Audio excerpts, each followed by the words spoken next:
अस्सलाम वालेकुम, good morning,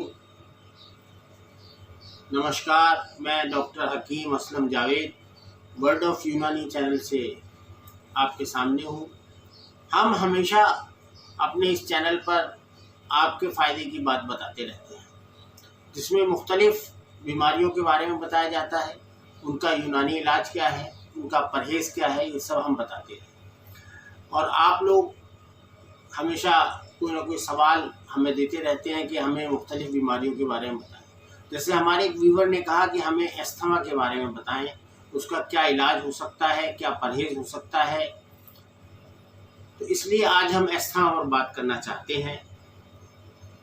asthma या दमा जिसको कहा जाता है, दमे की बीमारी उसको कहा जाता है, उसकी जो सिम्टम्स होते हैं ज़्यादातर उनमें ख़ास तौर से ये ख़ास होते हैं, जैसे कि बहुत तेज़ खांसी होती है, घरघराहट के साथ आवाज़ होती है जब आप सांस लेते हैं, खांसने में परेशानी होती है, ख़ास तौर से जो हमारे लंग्स होते हैं उस जगह पर तकलीफ़ भी होती है, और मरीज़ को सांस लेने में तकलीफ़ के साथ साथ ये बीमारी शुरू होती है। शुरुआत इसकी इस तरह से होती है। दमे के जो मरीज़ होते हैं उनको लगातार तरीक़े से इसका इलाज करना चाहिए, चाहे वो कोई सा भी आप इलाज करें जिससे आपको फ़ायदा हासिल होगा। लेकिन यूनानी तरीक़ा इलाज के बारे में आप जानते हैं, ज़्यादातर हमारी दवाइयों में किसी तरह के कोई नुकसानात नहीं होते, परेशानी नहीं होती है, इसके कोई साइड इफ़ेक्ट्स नहीं होते हैं। हर्बल दवाइयाँ होती हैं, इनका जो नेचर होता है। और आप जानते हैं कि अंग्रेज़ी दवाइयाँ जो अस्थमा की ख़ास तौर से जो लोग खाते हैं या जो लोग इलाज कराते हैं, वो जानते होंगे कि उसके लिए स्टेरॉइड्स दिए जाते हैं। और स्टेरॉइड्स के बारे में तो आपको मालूम है, पूरी दुनिया को मालूम है कि स्टेरॉइड्स बहुत ख़तरनाक दवाएं होती हैं, उनके बहुत ज़्यादा नुकसानात होते हैं, बहुत ज़्यादा नुकसानात होते हैं। आप कभी भी गूगल पर जो है सर्च करके देख सकते हैं। ख़ास करके जो अभी जो परेशानी चल रही है कोरोना के सिलसिले में, उसमें भी स्टेरॉइड बहुत लोगों ने दिए हैं, लेकिन बहुत से लोगों को नुकसानात भी हुए हैं। बहरहाल, अपने इलाज के लिए अगर आप यूनानी तरीक़ा इलाज का एक बेहतरीन इलाज करते हैं, देसी इलाज करते हैं, देसी दवाओं के ज़रिए इलाज करते हैं, तो इंशाल्लाह उसके लिए आपको बहुत आसानी रहती है, सस्ता इलाज भी होता है और अच्छा इलाज होता है। ख़ास तौर से जो हमारी बीमारी होती हैं जो इस सिस्टम के लिए, रेस्पिरेटरी सिस्टम के लिए, उनमें बहुत सारी बीमारियां ऐसी होती हैं कि जो मुस्तकिल ठीक नहीं होती हैं, बहुत कम पूरी तरह ठीक हो पाती हैं, लेकिन उनका इलाज ज़रूर करना चाहिए, क्योंकि अगर आप उनका इलाज नहीं करेंगे तो उसके बहुत से नुकसानात होते हैं हमारे मरीज़ों के लिए। अब हम ये जानेंगे कि अस्थमा बेसिकली होता क्या है, व्हाट इज़ अस्थमा, या दमे की बीमारी का क्या होती है। अस्थमा या दमा जो है एक ऐसी स्थिति होती है कि जिसमें हमारा जो ख़ास तौर से रेस्पिरेटरी सिस्टम होता है, जो सांस लेने का एक सिस्टम बनाया है अल्लाह ताला ने, नाक से हम सांस लेते हैं, अंदर से नाक से जो है सांस की नली जुड़ी होती है, वो नली डिवाइड होती है दो फेफड़ों के अंदर, और उससे जो है सांस हम लेते हैं, फिर छोड़ते हैं, सांस लेते हैं, फिर छोड़ते हैं। तो इसमें ख़ास तौर से जो हमारे फेफड़े होते हैं उनका बहुत अहम रोल होता है। सांस लेने मुश्किल हो जाता है इस बीमारी में, जैसा कि आप जानते हैं, और इसको बलगमी अमराज माना जाता है, यूनानी में बलगमी मर्ज माना जाता है। ख़ास तौर से जिन लोगों का मिजाज जो है वो बलगमी होता है, उनको ये बीमारी ज़्यादा होती है। जो लोग ठंडी चीज़ इस्तेमाल करते हैं, जो लोग ज़्यादा ठंड में रहते हैं, उनको ये परेशानी ज़्यादा होती है। जो लोग खट्टी चीज़ें इस्तेमाल करते हैं, उनको भी ये परेशानी ज़्यादा होती है। जो लोग परहेज़ नहीं करते, ख़ास तौर से मौसम का परहेज़ ज़रूर करना चाहिए, गर्म कपड़े हमें पहनने चाहिए, अपने जिस्म को ख़ास तौर से सर्दी में गर्म रखने की ज़रूरत होती है। गर्म पानी का आप इस्तेमाल करें तो वो भी बहुत अच्छा रहता है। कुछ लोगों के लिए माना जाता है कि अस्थमा एक मामूली परेशानी होती है, वो लगातार उसका इलाज करते रहते हैं, इन्हेलर जो है वो लेते रहते हैं, दवाएं इस्तेमाल करते रहते हैं, लेकिन मर्ज़ जो है वो उससे ठीक नहीं हो पाता है, कम भी नहीं हो पाता है, वक्ती तौर का इलाज हो पाता है। लेकिन इसकी जब आगे चल कर के एक छोटी सी तकलीफ जो है बहुत ज़्यादा बड़ी परेशानी बन जाती है, क्रॉनिक बीमारी हो जाती है, तो उसके लिए रोज़ाना आपको दवा इस्तेमाल करनी पड़ेगी। आपको इसका दौरा भी पड़ सकता है, जिसको एस्थमेटिक अटैक कहते हैं। और जो हम रोज़ाना के अपने काम करते हैं, रोज़ाना की हमारा काम होता है, जैसे कि हमें काम भी करना पड़ता है, हमको घर में भी काम करना पड़ता है जिन औरतों को, तो उनके लिए बहुत परेशानी का मसला हो जाता है और आगे जाके ये क्रॉनिक अस्थमा बन जाता है। अस्थमा को पूरी तरह से ठीक नहीं कर सकते हैं अभी तक किसी भी, अगर आप देखें उसमें पैथी में इसका इलाज मुमकिन नहीं है पूरी तरह से, लेकिन हाँ इस बीमारी को रोका जा सकता है, कम किया जा सकता है अगर हम उसका परहेज़ करें और जो उसके सिम्टम हो उनका इलाज करें, तो इंशाल्लाह जो है हम इससे फ़ायदा उठा सकते हैं। जो इसके सिम्टम्स होते हैं उनको जो है नियंत्रित किया जा सकता है। नियंत्रण करना कहते हैं मतलब रोका जा सकता है, रोकने की उनको कोशिश की जा सकती है, क्योंकि जो अस्थमा की बीमारी होती है वो अक्सर वक्त के साथ साथ बदलती रहती है। यहाँ ये जानना भी बहुत ज़रूरी है कि इसके जो सिम्टम्स हों उनको जो है ट्रैक करते रहना चाहिए, हमें वक्त वक्त पर अपना चेकअप कराते रहना चाहिए अपने हकीम साहब से, अपने डॉक्टर से।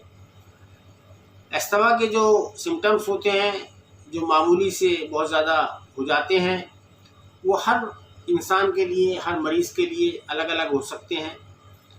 आपको बार बार अस्थमा का दौरा भी पड़ सकता है, किसी एक ख़ास वक्त पर ही ऐसा हो सकता है, जैसा कि आप दौड़ रहे हैं या भाग रहे हैं या आप एक्सरसाइज कर रहे हैं तो उस वक्त ऐसा हो सकता है, या हर वक्त भी आपको तकलीफ़ रह सकती है। ख़ासतौर से अस्थमा के सिम्टम्स क्या होते हैं, दमे के लक्षण क्या होते हैं, इसकी क्या वजूहात हो सकती है। ख़ास तौर से जो देखा जाता है, आपको भी मालूम है कि सांस जो है बहुत तेज़ी से फूलता है, सांस जो है चढ़ता है बहुत ज़्यादा से, चलने फिरने में परेशानी होती है, जीने पर चढ़ने में परेशानी होती है, बोलने में परेशानी होती है, सीने में जकड़न महसूस होती है, दर्द महसूस होती है, एक ख़ास तरह की आवाज़ जो है वो आती है, ऐसा लगता है कि आपके सीने में बलगम की ज़्यादती हो रही है, बलगम जमा हुआ है और उसको निकालने में परेशानी हो रही है, उसको जो है हम निकाल नहीं पाते हैं। इस तरह की परेशानी ख़ास तौर से दमे के जो मरीज़ होते हैं या सांस के जो मरीज़ होते हैं उनको होती है।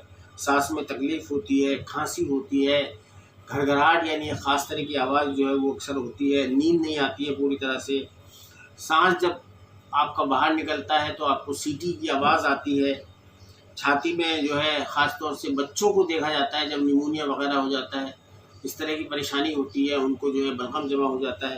तो ये ऐसा अक्सर होता है, ये सब लोग के फैमिली में कोई ना कोई ऐसा एक मरीज़ होता है ख़ास तौर से कि जिसको इस तरह की परेशानी होती है और ये बीमारी आगे बढ़ती चली जाती है।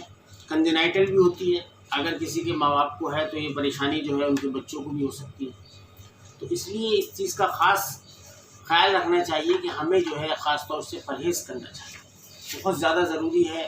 सांस के लोगों को या जिनके घर में इस तरह का मरीज़ है उससे जो है एहतियात रखने की बहुत ज़रूरत है, ख़ास तौर से सर्दी के मौसम में इसकी ज़्यादती बहुत ज़्यादा हो जाती है। तो आप लोगों को खट्टी चीज़ें इस्तेमाल नहीं करनी है, आप लोगों को ठंडी चीज़ें इस्तेमाल नहीं करनी है, बहुत सी चीज़ें इसमें फ़ायदा भी देती हैं खाने पीने की, आप उनको इस्तेमाल कर सकते हैं। ख़ास तौर से जब ये सिम्टम्स बढ़ते रहते हैं तो ऐसा लगता है कि अस्थमा जो है वो अपनी शक्ल जो है बिगाड़ रहा है, बढ़ने जा रहा है, वो बार बार अधिक परेशान करता है। सांस लेने में अगर आपको परेशानी ज़्यादा होने लगी है तो समझ जाना चाहिए कि आपकी तकलीफ़ जो है वो बढ़ रही है। लेकिन इस वक्त बहुत से लोग इन्हेलर का इस्तेमाल कर लेते हैं, इन्हेलर से वक्ती तौर पर फ़ायदा मिल जाता है, लेकिन आप देखें कि बीमारी बिल्कुल ख़त्म नहीं होती है और बार बार इन्हेलर लेना पड़ता है बहुत से लोगों को। अस्थमा जो है किस तरह का होता है, कितनी तरह का हो सकता है, तकरीबन 3 तरह का अस्थमा जो है वो बताया गया है। एक तो वो अस्थमा जब आप एक्सरसाइज वगैरह करते हैं, दौड़ते हैं, चलते हैं, उसके वक्त जो अस्थमा होता है ये ख़ास तौर से हवा और ठंड की वजह से हो सकता है। एक अस्थमा ऐसा होता है कि जो बहुत जब आप काम करते हैं उससे भी अस्थमा हो सकता है, जैसे कि बहुत से केमिकल से हो सकता है, गैसों से हो सकता है या धूल से हो सकता है। और एक अस्थमा को कहा जाता है एलर्जिक अस्थमा होता है।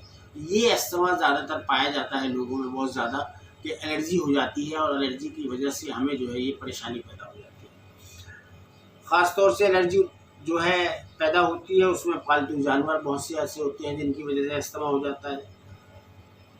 बहुत सी पौधे ऐसे होते हैं कि जिनको अस्थमा हो जाता है, किसानों वगैरह को परेशानी पैदा हो जाती है। कुछ खाने पीने से भी ऐसा हो जाता है, या आपको ये पैदाइशी तौर पर रहा हो, ऐसा भी हो सकता है। यूनानी तरीक़ा इलाज में जैसे मैंने आपको बताया कि यूनानी में इसका बहुत अच्छा इलाज मौजूद है।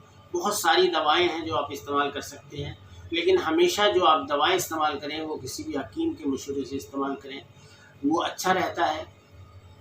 अपने आप दवाएं इस्तेमाल नहीं करनी चाहिए। यूनानी में ख़ास तौर से हब्बे ज़िकुन नफ्स होती है जो बहुत फ़ायदा देती है इस बीमारी के अंदर। शरबत ज़ुफ़ै मुरक्कब है, लहू के ज़िकुन नफ्स होता है, लहू के कता का इस्तेमाल भी बहुत फ़ायदेमंद होता है। माजून राहुल मोमिनीन बहुत बेहतरीन दवा है यूनानी में, जो अस्थमा के लिए आप इस्तेमाल कर सकते हैं। इसके अलावा जो है शरबत रब्वी है, लहू के रब्वी है। लहू का इस्तेमाल इस बीमारी के लिए बहुत लोग करते हैं, बहुत ज़्यादा होता है। उससे जो है आपके बलगम को भी निकाला जा सकता है, आपकी खांसी को भी कम किया जा सकता है, और काफ़ी हद तक आप इंशाल्लाह इससे ठीक हो सकते हैं। ख़ास तौर से हमारे पास यूनानी हर्बल क्लिनिक पर इसके लिए बेहतरीन इलाज मौजूद है। बहुत अच्छी दवाएं हैं, आप चाहें तो हमसे रब्ता कायम कर सकते हैं। हमारे चैनल की जो वीडियोस हैं उनको शेयर कीजिए ज़्यादा से ज़्यादा, जिससे कि लोगों को मालूम हो सके कि कौन सी बीमारी है। हम आपको ये मशवरा देते रहते हैं। आप हमसे रब्ता कायम कर सकते हैं, आप हमसे दवाई भी मंगा सकते हैं, हमसे बात भी कर सकते हैं। सभी सोशल मीडिया जो प्लेटफॉर्म हैं आप उन पर हमसे रब्ता कायम कर सकते हैं, हम हर जगह मौजूद हैं। हकीम असलम जावेद। हमारे चैनल वर्ड ऑफ यूनानी को सब्सक्राइब करिए, बेल आइकन दबाइए, और इंशाल्लाह आपसे इस बारे में, अगली बीमारी के बारे में आगे भी बात